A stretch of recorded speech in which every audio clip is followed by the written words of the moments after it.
Hey, ladies and gentlemen, welcome back to the channel. My name is KPZ. You're here on the home of the Slightly Above Average Ship Review. Got a match for today in the Anhalt. If I'm not mistaken, this was a rental you could get for a week for 1,000 doubloons. I want to say I bought it for 12,500 event coins. Maybe slightly off on the price, but it is available in the store. It was between this and Ohio, and I just decided to choose this. As you can see, it's got a very wacky looking hull. 2 turrets up front, 3 turrets to the rear. And I had a real hard time finding any real information about this ship at this point until Wargaming releases more information about some of these ships. I'm going to cast a doubtful eye on whether or not this ship actually existed or not. All right, we're on Islands of Ice. It is an epicenter match. 2 turrets to the front, 3 to the rear. I'll tell you right now, ideally, you will get into a lot of situations like a Japanese battleship. You use those 3 rear turrets to shoot at the enemies. You do have probably the most gun barrels at the tier 15, 350 millimeter guns.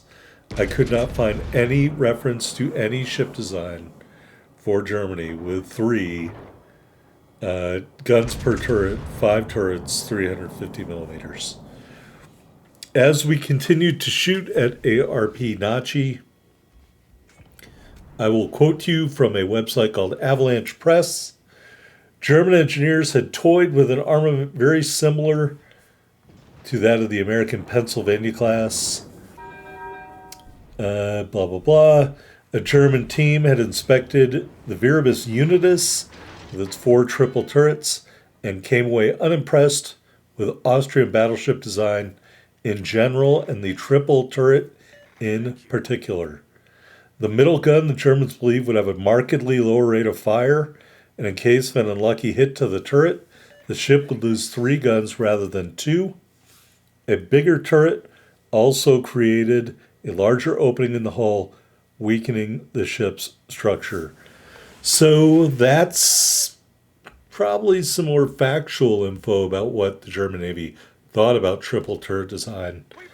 I looked on Ship Bucket and some other places. So Wargaming just wants you to take your word for it that this was designed in 1916 for Kaiser Wilhelm, even though I couldn't find any reference to it all. And in fact, the title card is one of the other ships that I found designs for, but I could never find this ship's design. So, allegedly, it has tough armor. I don't know about that. I have had the turrets destroyed in other matches, so please keep that in mind. They're not extremely tough. I really have a personal problem with a World War II ship going up against a pre-World War I design at this tier, but that is what it is. On a side note, as we get a nice Citadel hit on the anchorage, I do want to mention the ship does have torpedoes, 700 millimeter torpedoes. Good double Citadel there, and our first kill. I think that was an anchorage. Who cares what it was? It was just a kill. Anyway, so you do have really large torpedoes, J-class torpedoes, but that being said, I'm going to cast doubt on the actual existence of any blueprint for this ship until Wargaming shows me their homework. All right, ARP Nachi still alive. We will try to shoot the moon over the island there and probably fail miserably. It has a lot of guns. If you can get those guns on target, another Citadel hit on ARP Nachi. If you can get those guns on target without compromising your Citadel, by all means do so. However, because they are extremely slow to traverse with my build, It is not easy because they have a rear bias. It's better done while driving away. There you can see the torpedo arcs. You have a front launcher on each side and a rear launcher on each side. Really meant for defensive purposes, but if they hit, they will hurt. Each torpedo does over 25,000 max damage.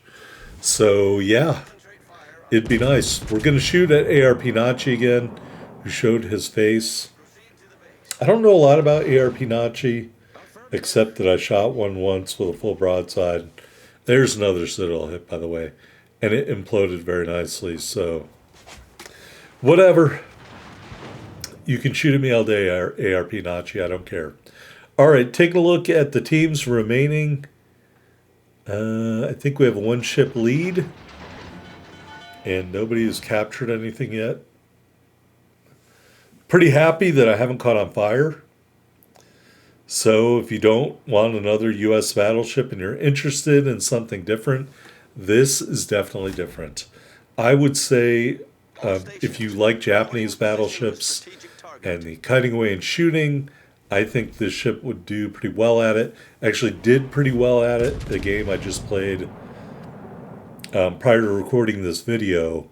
But that being said, the gameplay for this game came from an earlier match. So I want to say in the game I just played where I did a lot of kiting and shooting with the rear 3 turrets, I ended up with about 137,000 damage. So I've been getting a lot of good damage games in the Anhalt. Over 100,000 almost every time. And my high damage game you'll see on the scoreboard as we get another kill of a ship who dared show me the broadside. 142,000 maybe. I do want to say for 350 millimeter guns, they feel stronger than that. Maybe these shells have really good group value. I don't know. Obviously, I'm not privy to that info. But they feel bigger than 350 millimeter guns. Again, which is why I would be skeptical about a pre-World War I ship design performing at this tier. But if they gave it super heavy armor piercing, then that might explain why we're able to punch people and get away with it and not really suffer from low caliber guns. Although I would say, generally speaking, the Germans do have lower caliber guns than a lot of their ships. All right, so maybe that's why it's a tier 7. We're moving forward here into the epicenter. We are capturing the very center. There are only 3 ships left. We've got a couple of kills under our belt of foolish ships who decided to test our mettle. And we are going to go in here and presumably get a solo base cap. There is a Zeton over there. Obviously, ARP Nachi, I think, is still alive. Nice work. And there's another ship that just died. So we're going to get an uncontested center cap here. And I believe it will be a solo base cap. And, you know, hey, what can I say? If the destroyers don't move into the epicenter, then I will move into the epicenter. Because I understand how to win epicenter matches, as you guys all know. Hey, I want to say, while I'm just blabbering, big shout out to Big J 285, who just crossed the 1,000 subscriber threshold. You can check out his channel. You can check out my longtime close personal friend, Baz Vegas. He's got about 660 subscribers right now, so check out his channel. I'm pretty sure all my subs are already subbed to both of those channels. I watch Beautiful Muse once in a while. I think she made a lot of subscriber hay by going after somebody. I don't remember the guy's name, but I remember she just said, this isn't an airport. You don't need to announce your departure. So whoever that guy was, whatever. It's all good, but she does a lot of streams, War Patrol, I think, at night, so you can check those out if you haven't already. And she's a much better cruiser player than I am, that's for sure. All right, sorry about that. The video stopped, so I had to reset the recording here. Anyway, there are still some pesky red ships left alive. So I'm creeping out here. I really want to hit somebody with one of these torpedoes and totally ruin their life, but I'm not I'm not that lucky. All right, well, I think it's an Italian battleship. He's hiding behind this island over here, and I'm reluctant to just trundle out there because is it an Italian ship? Whatever ship it is, I think he has torpedoes. Maybe a British battlecruiser. So I don't really want to just go rolling in there. So I'm going to do a little cat and mouse here in the Anhalt, which as a slow, trudgy World War One ship is going to be awfully difficult. I am keeping an eye over there on ARP Nachi. I would still really love to dev strike him. The Zeiten. So yeah, the Zeiten does have torpedoes, British battle or a German battle cruiser. So we got to watch out for the Zeiten's torpedoes, and I'm going to try to get a broadside off all 15 guns on ARP Nachi and ruin his life. Just keeping an eye on Zeiten. I don't trust that guy, but that's okay. Creeping around the island. I mean, we are probably going full throttle here. We're just crossing 18 knots. All right, he is not coming towards us. Unfortunately, ARP Nachi is faster than I am. I want to get clear of this island before I launch anything. We're giving ourselves more room from Zeiten in case he does launch torpedoes. Lining up the turrets.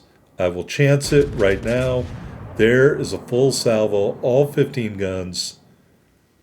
Checking on Zeiten. He's still hiding. And there's another Citadel hit. Kill number 3. So Anhalt, no problem taking out cruisers.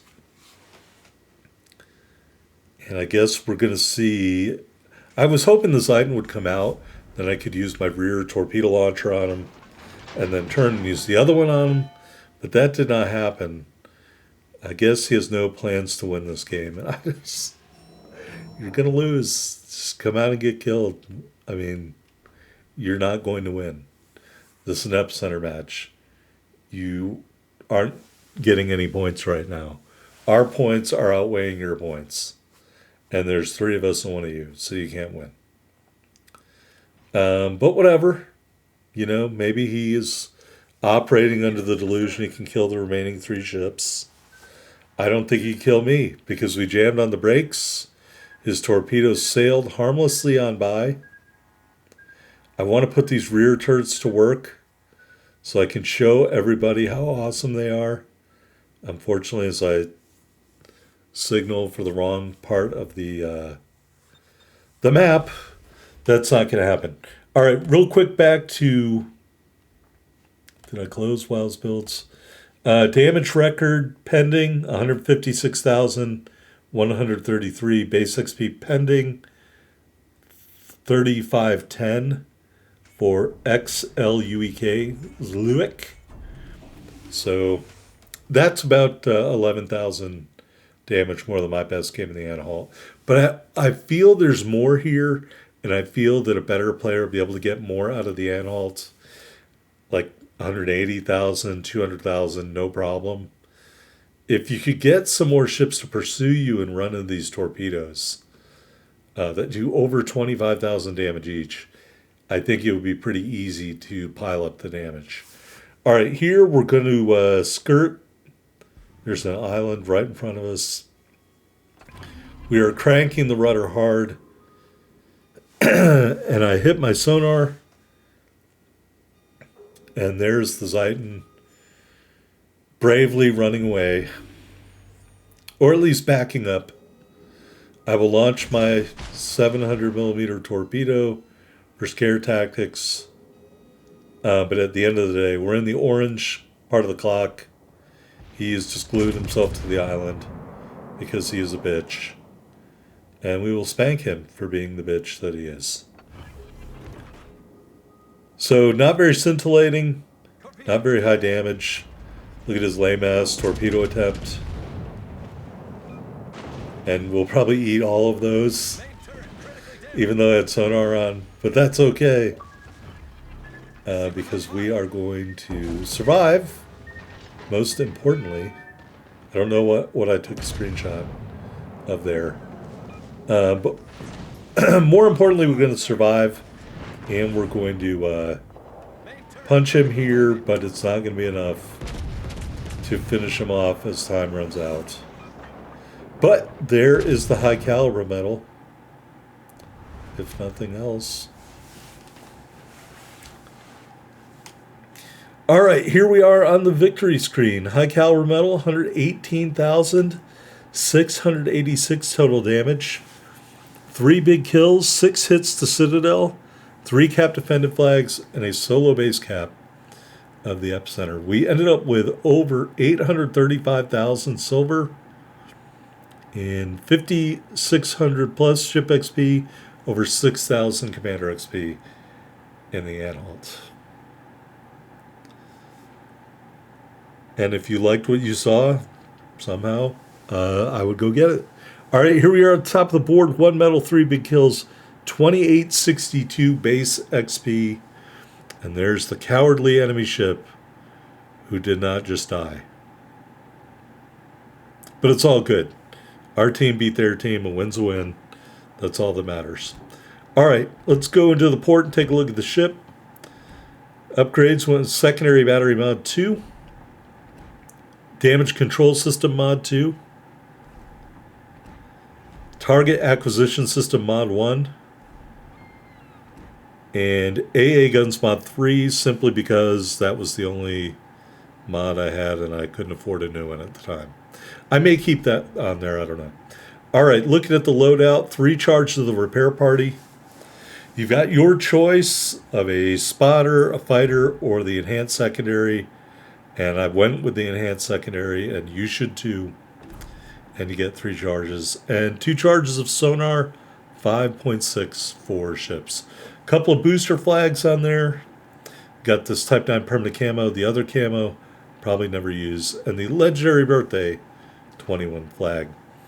69,500 hit points, 20% torpedo damage reduction with our build. All right, got those 5 triple turrets, 350 millimeters, 18 kilometer firing range, 28.4 second reload, 45 second turn time. HE shells, 4,000 max damage, 27% fire chance. AP shells, 9,500 max damage. 2 sets of secondaries, range of both, 9.7 kilometers with our build. First set of 6x2 105s, reloads every 3.3 seconds, 1,200 HE shell damage, 5% fire chance. Second set of 8 150s, reloads every 8.6 seconds, looks like 1,800 HE shell max damage with a 10% fire chance. Here are those massive 700 millimeter torpedoes. They reload every 55 seconds, 25,600 max damage, just a 6 kilometer range at 54 knots. The detectability is 1,700 meters. All right, AA defense, shorter range. Your first set of secondaries is dual purpose and is your longest ranging AA at 4.7 kilometers. Your best AA is the 37 millimeter flak 42s with 142 damage per second. Maneuverability 27.3 knots, 900 meter turning circle, 16.8 second rudder shift time. And concealment, which I tried to skip there. 14.6 on the surface, 12.2 from the air, 13.1 when firing from a very large smoke screen. All right, here are the stats. We have a 75% winning percentage. I think now it's probably over 85. As you can see, that last game was our best game in terms of kills, not our best game in terms of max damage, and our best game in terms of max XP. There is definitely more here that I haven't unlocked yet, bottom line. All right, taking a look at the armor viewer. Remember, this is a pre-World War I design, pretty much. You do have an armor belt that goes partially up the bow. You do have a 32 millimeter bow, and then the armor plate is between 170 and 200 millimeters. And we will put the torpedo belt on. That's just down at the bottom of the ship. The ships of that age even have a torpedo belt. Casemate armor, between 170 and 350 on your main armor belt. Turrets and barbettes, more armored outside of the casemate, but nothing here is very great. I don't really like German armor design for the turrets very much. And that's the Anhalt. Here's the commander, Franz von Hipper, and the build I used for this game. We got D. Ravel and Arpeggio Haruna as our inspirations. Base tray, elbow rim is all about the secondaries. We use no fly zone, the unique skill Knight Spirit, which just does a lot more damage. Marksmanship, reaching out XXL, and of course, fight fire with fire. That's the Anhalt, ladies and gentlemen. Hope you enjoyed this video. Like, comment, subscribe below. Let me know if you got it and what you think about it in the comments.